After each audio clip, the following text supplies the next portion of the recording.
So my wife and I really got into that F1 series not too long ago. And one of the things that we learned from it is how incredibly fast you have to think. In fact, you have to be fearless as you go through. There was one of those Instagram clips where he says, why did you know you could overtake that guy? And he's like, well, because I knew he had a family and kids, and I would just be more fearless to him.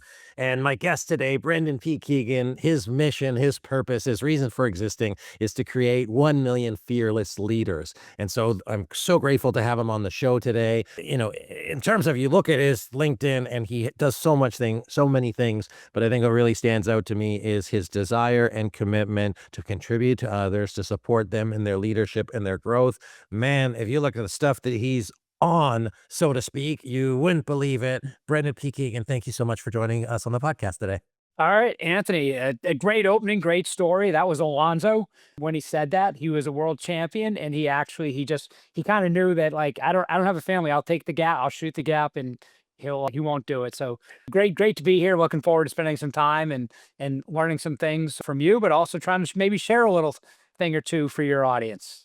Absolutely. I mean, I don't doubt it as part of your work. So, I wonder how people get into motorsports. So, co-owner and Andretti Global, co-owner Merchants Fleet, so many other jobs. What keeps you busy on a day-to-day basis? What do you love doing as part of your kind of like tactical, strategic work as a CEO and as a leader?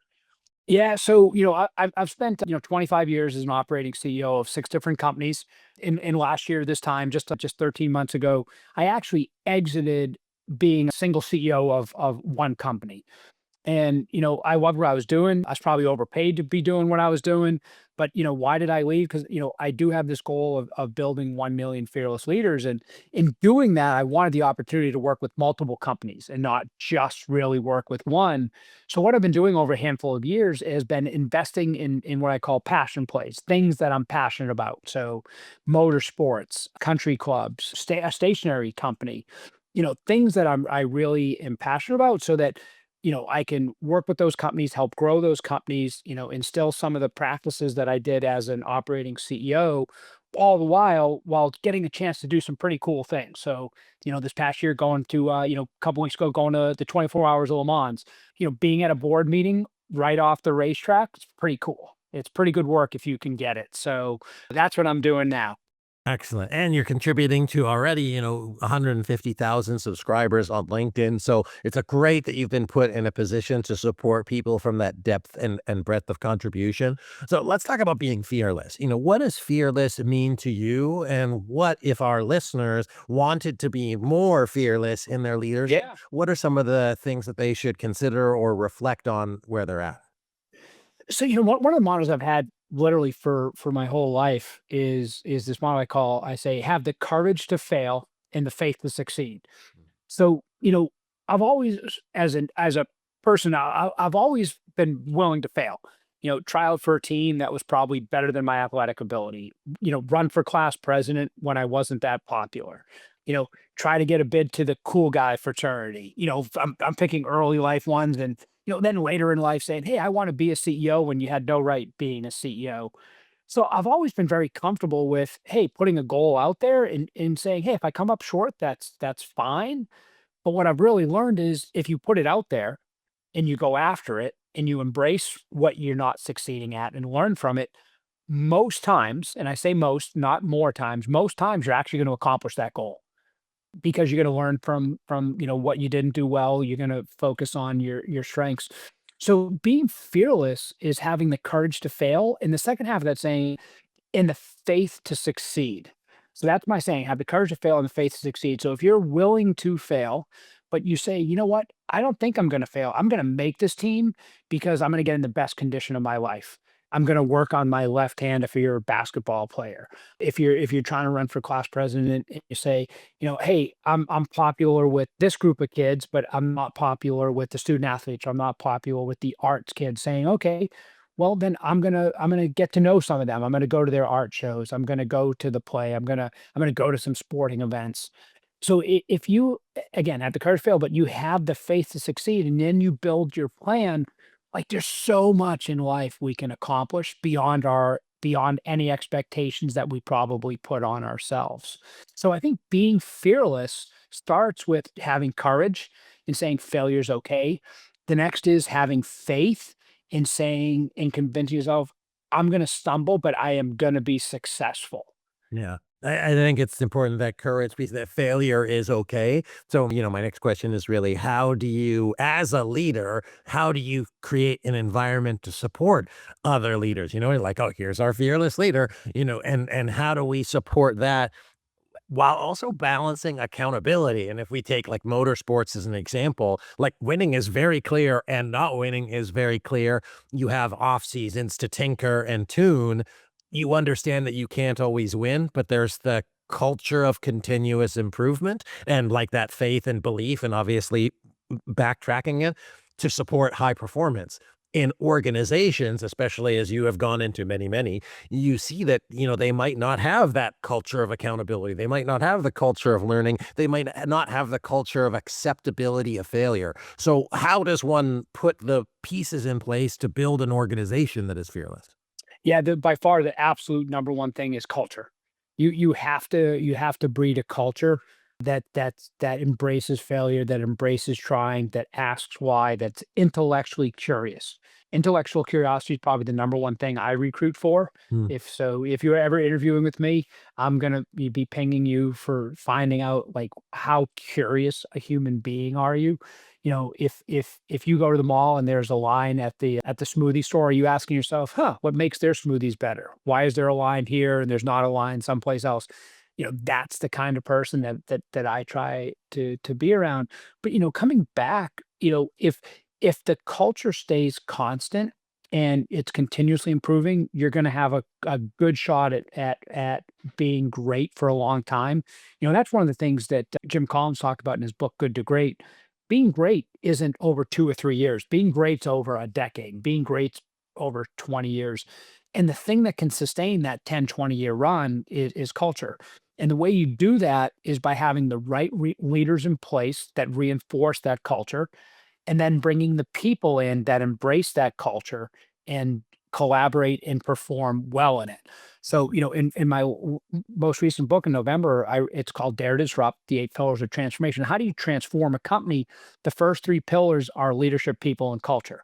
And I tell people if you get the first 3 right, you can get pillar 6 wrong and you still got a shot at being successful. Mm. If you don't get the first 3 pillars right, you could get pillars 4 through 8 and they could be perfect. You'd have the best product, you could have all these other things, but if the culture and the leaders aren't right, then you might be successful for a quarter, for a year, maybe a couple of years, but you're not going to be able to sustain that. So just, again, just some of my thoughts from my experience. Yeah, absolutely. And I think every culture is different. As a leader, you can choose to have whatever culture that you want. What I'm hearing is, should you wish to have a high performance, high intellectual curiosity and an evolving culture, again, those things aren't for everybody. And if that is like what you want to accomplish, like that's in it for you.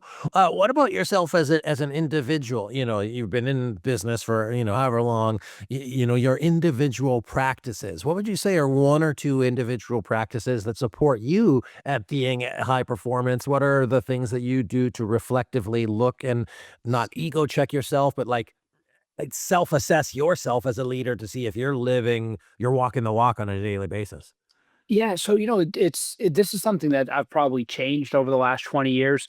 You know, I talk about 6 concentric circles, like investing in yourself, faith, family, friends, community, and professional. But for me, what has allowed me to sustain myself over a 30-year career is investing in myself. So, for instance, 3 years ago, actually 3.5 years ago, I said, I'm going to invest in learning AI. And actually, let me back up. 3.5 years ago, I was calling it machine learning. And I had people say, like, what are you doing? And I go, well, I just want to learn about this. If you aren't continuously investing in yourself, there's a saying, if you're not getting better, you're getting worse because the world's getting better. I really believe that. So the first thing I'd say is I kind of take investing in myself seriously. And investing in yourself is, hey, learning. Another is staying healthy. Like there's no replacement for your health. And when you lose your health, it becomes very challenging. So I remember, I would work out. So, my biggest cheat code in life is I have a very programmatic morning. There's 6 things I do every morning, and I follow that routine, and it kind of sets my whole day up to be successful. I have little micro wins in the morning. So investing in yourself. But one thing, remember it was 6, 7 years ago, and I realized I wasn't getting as good a sleep. I went and got a Fitbit, at Best Buy, put it on, and all of a sudden I'm like, oh wow, I got to work on my sleep. And so just investing in your sleep. Why is that important? Well, as you get older and you want to maintain a high energy level, having good health, having good sleep, having good recovery, these are things that are important. So, if you're saying, like, how as an individual have I been able to kind of stay, up at the front of the pack? It's by making investments in myself. Now, what's interesting, early in my career, I always put myself last. And I thought that was really good leadership. Hey, if I put myself last, and I'm not talking about the analogy of, Simon Sinek, be the last to eat. And I know that's not exactly it, but I'm using that as an example. It's, if you're malnourished and you don't have the energy to bring food to the table, then you're actually hurting others. So, I've kind of flipped that where I want to make sure that I'm the best leader for my team. I'm the best dad for my kids. I'm the best spouse for my wife. I'm the best community person that I can be in my community by giving back and volunteering. So, I think what I've tried to do is, and on a very different level, I look at Tom Brady when he was with the Patriots, and I have to say with Tampa Bay, I'm a Patriots fan. Every offseason he talked about this offseason, this is what I'm going to work on. I need to be better. And I'm sitting there going, you've won 6 Super Bowls. You've got how many MVPs? And you're talking about you need to work on having quicker feet. But that's what I loved about Tom is he was going to go put in the time and he was going to come back the next year better than he was. I actually think he was a better athlete when he was 40, Mm. 18 years, 19 years in the NFL than when he was drafted. And if you don't believe me, go look at his draft picture. If you go look at Tom Brady's draft picture, by the way, ladies, he was not a 10. He was not a 10. And I know he's probably an 11 now. But here's a guy who just got after it and made himself better every single year. It was a heck of a 40-yard dash. Yes, Yeah. but I think it's what I take away from that. And again, so, I say chat. I don't ever say chat. It's not streaming live, but I'm trying to talk to you as an individual. Yeah. You could look and say, hey, it's a business podcast. Like, why are we talking about, family and community and that kind of stuff? But you're really listening from somebody who's been there, done that, living it, excelling it. And those are the things he's prioritizing. So, like, fill up your cup, look at all of those areas, be curious. And then to do it over 30 years at the highest level, it's the difference between performing at like a season or a career. And so really looking at it as a lifetime journey to support that. But then keep in mind, there's people coming behind you that you're there to support. So how can you put the environment in place for yourself, the environment around for others, and then like investing, like put time, put energy, put focus, put space. It's not selfish. It's selfish if you don't do it. It's selfish if you don't prioritize yourself because you're just selling all of your people short, and that's not what a fearless leader does. Yeah. And any other thoughts on that? And then, yeah, any other thoughts on how you see it No, best? I think you did a great job with that. In that, as you go through life, you want to be good, you want to be great for an extended period of time, and too many times, it's like, I remember as a kid, you used to say, oh, they were a one hit wonder. This band Milli Vanilli, they had one song and they were out. You don't want to have one good career run with one company and be out. You don't want to have, you don't want to make vice president and 5 years later have kind of stalled or whatever you're trying to accomplish. You don't want to have one great company that you exit and then you try another startup and it's not as successful. What you're really hoping to do is how do you string those together consistently? And that's by, investing in yourself, investing in your family, investing in your faith, investing in your friends, investing in the community, and investing in your professional self. But if you don't think that all that plays into your performance at the office, then I'd say you got a lot of learning to do because you're a human being. You're not a superhuman that is then complicit with all those other factors of who you are.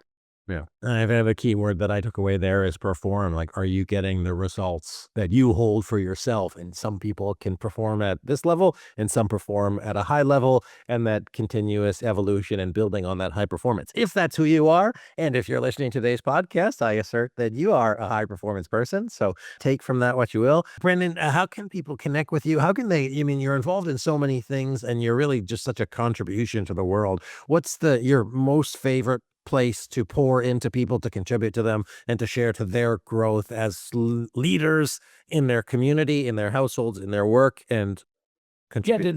the two biggest places are LinkedIn and Instagram. LinkedIn, I try to do, one post of some sort Monday through Friday. I do have a newsletter, The Fearless Experience. It's got about 150,000 subscribers. So I get a lot of feedback through that, whether it be topics or thoughts.